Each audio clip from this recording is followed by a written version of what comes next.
Many of us, we interpret the word akhlaq to mean how we treat people. But that's not true. That's a false meaning of akhlaq. This idea of translating akhlaq as manners, how you treat people, how you smile at people, and just your external dealings, this is a false, broken, inaccurate translation. Akhlaq has two categories. Your akhlaq with people and your akhlaq with Allah. Your inward appearance with people. What qualities do other people see in you? Do they see you to be patient? Do they see you to be sincere? Do they see you to be trustworthy? Do they see you to be kind?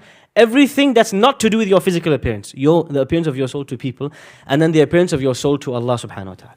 How does Allah perceive you to be? Are you sincere with your friend, but then you are not genuine with Allah? Are you trustworthy with your friend, but not trustworthy with your salawat?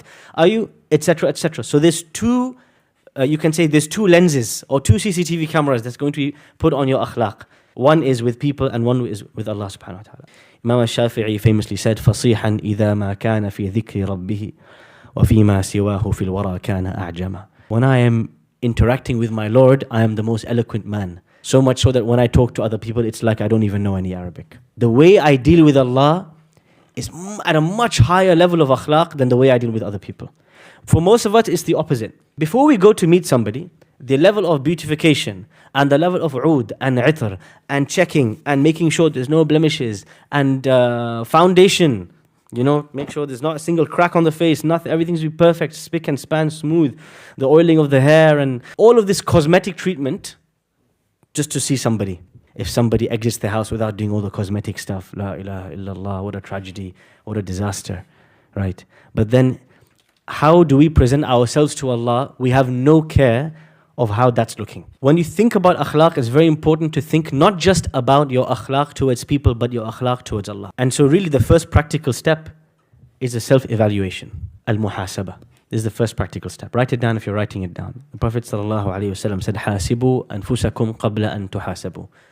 Evaluate yourself before Allah evaluates you. You don't want Allah to hold you to account and be surprised. وَبَدَا لَهُم مِّنَ اللَّهِ مَا لَمْ يَكُونُوا يَحْتَسِبُونَ وَبَدَا لَهُمْ سَيِّئَاتُ مَا كَسَبُوا وَحَاقَ بِهِم مَّا كَانُوا بِهِ يَسْتَهْزِئُونَ. There are some people who will be surprised about what they find out from Allah on the Day of Judgment. You don't want to be surprised. It's better you know it beforehand. Most scary hadith, Prophet ﷺ, is the hadith of the bankrupt person. The Prophet says to companions, أَتَدْرُونَ مَنِ الْمُفْلِسِ. Do you know who is a bankrupt person? They said, مَنْ لَا دِرْهَمَ لَهُ وَلَا دِينَارٍ. The person with no gold and silver. He says, no. It's a person who did many good deeds in this earth, but then on the Day of Judgment, their good deeds become nothing because they cursed that person and backbited this person, treated that person horribly, were impatient with this, lost their temper, so Allah reduced their deeds until there was nothing. You don't want, and I don't want to be in that situation. So what does that require? Number one, it requires to sit down, have an honest conversation with yourself about who am I and what are my good and bad qualities. If you sit down, you evaluate yourself, I have an anger problem. I have an anger problem. Go and find out all the ahadith and ayat related to anger and its harms and its punishment and its consequences. If you, for example, evaluate yourself, for example, me, I'm a very lazy person. Go and read all the ahadith related to laziness and its consequences. You need to know what will be held against you on the Day of Judgment if you continue this way. This is a impetus for change. There are some qualities that are, you have a fitrah.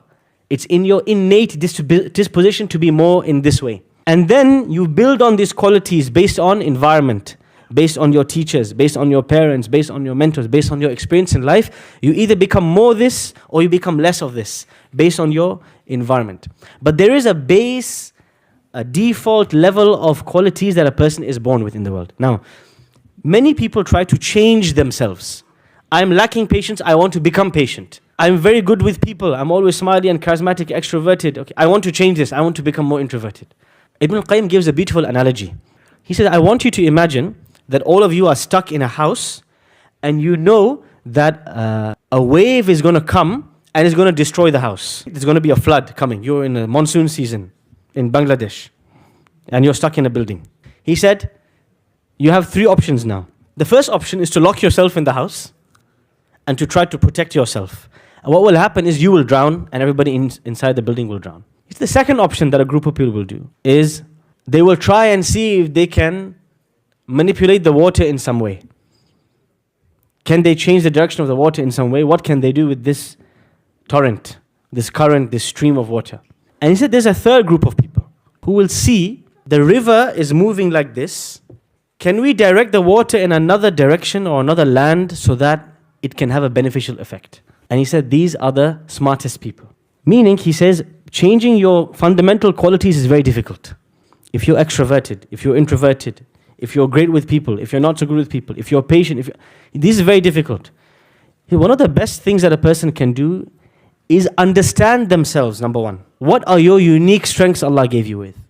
And number two, rather than sweating so much on changing who you are, try to focus and see how can I worship Allah through these qualities. Rather than forcing yourself to change your fundamental personality, he said, look for a way to worship Allah where you use your strengths. So Khalid ibn al-Walid radiallahu anhu, if we look at two polar opposite personalities, Abu Bakr and Umar. In most of the major decisions in the life of the Prophet ﷺ, Abu Bakr and Umar, they go in two completely different directions. Completely different directions. After the Battle of Badr, the prisoners of war. What does Abu Bakr say? Free them. What does Umar say? Okay? Two different directions. In the treaty, the peace treaty of Hudaybiyah, what does Abu Bakr say? He says, compromise. Right? The Meccans are asking for these big demands. It's okay, give it to them. It's okay. Give it to them. There's a bigger play. What does Umar ibn Khattab say? He's furious. Well, how could you compromise on these things? This is a complete failure. Two completely different personality types. They're both righteous men, but they're both suited to two different types of leadership. Two different temperaments, two different personalities, two different qualities. Famously, one of these two men goes through a big personality change in his life. So we're going to come to this. How do you change your qualities? If you're lacking in patience, if you're low on mercy, how do you change these qualities? One of these two men went through a big personality change in their life. Who was it?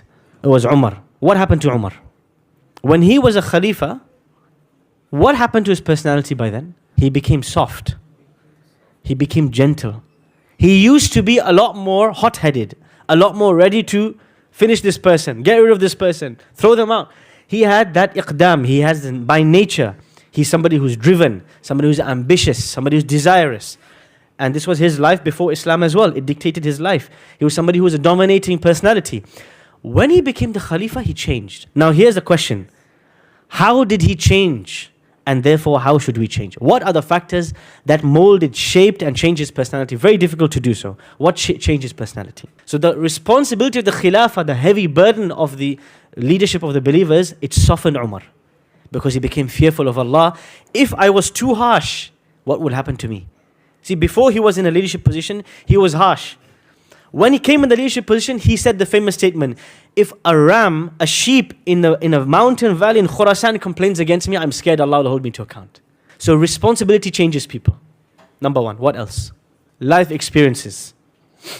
So sometimes it's very important to put yourself, volunteer for life experiences that will mold you and shape you. Volunteering for responsibility, taking a responsibility, is very crucial in shaping your character. What's the problem with many young men and women today? They're scared of commitment. This is one of the greatest and the worst traits of our generation. The worst traits of our generation is we cannot stick with anything for more than 4 weeks, 4 minutes. We cannot be consistently contributing to anything. The whole deen was built on the back of volunteers. Badr, 313 men, all volunteers. Commitment. Now it's like, well, am I going to be paid? Am I not going to be paid? What's in it for me? Habib, what's in for you is Jannatun Na'im. You have to put yourself in uncomfortable situations and voluntarily put yourself, take responsibility on. And this will put you in a situation, one of the most crucial things about British culture is the love of routine. In comparison to any other culture in the world, American, East Asian, South European, the British culture is a culture that loves routine. If every day at 2 p.m. Uncle Tom has his tea, if 2:05 he has his tea, his whole day's messed up now. There's a love of routine, a love of the repetition of the ordinary. This is something that as Muslims we have to realize, yes, routine and order and all this is great. You will never change until you put yourself outside your comfort zone. You have to take responsibility for something.